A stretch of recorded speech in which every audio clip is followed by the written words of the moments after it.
Pebbles Gujarati. એક ગરીબની સંપત્તિ.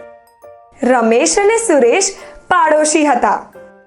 રમેશ એક ગરીબ ખેડૂત હતો, પણ સુરેશ એક મકાન માલિક હતો. રમેશ ગરીબ હતો, પણ તે છતાંય હંમેશા ખુશ રહેતો હતો. એને કોઈ વાતની ચિંતા ન હતી, એટલે એ રાત્રે સૂતી વખતે પોતાના ઘરના દરવાજા અને બારીઓ ખુલ્લા જ રાખતો હતો. બીજી બાજુ સુરેશ એકદમ ચિંતિત રહેતો હતો.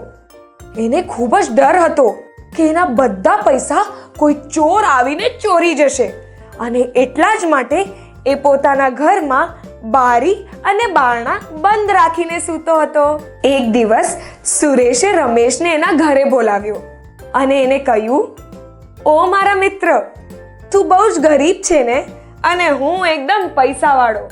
તો આ લે, આ પૈસાથી ભરેલો બોક્સ તારી પાસે રાખ, તને કામ આવશે."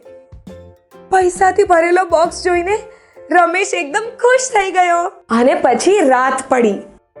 રાત્રે રમેશે સૂવાની બહુ જ કોશિશ કરી, પણ એને આજે ઊંઘ ન આવતી હતી.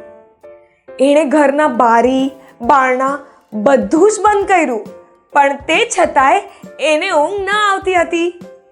એણે વિચાર્યું કે ક્યાંક આ બોક્સ કોઈ ચોરી ગયું તો. બીજા જ દિવસે સવાર પડી અને રમેશ સુરેશ પાસે દોડતો દોડતો ગયો.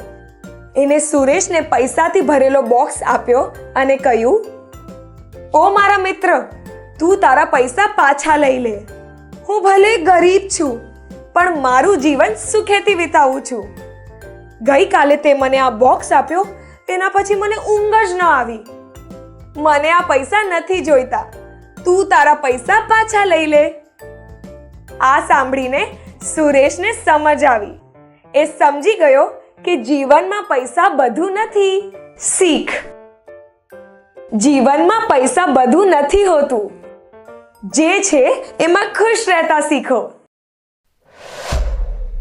પેબલ્સ ગુજરાતી.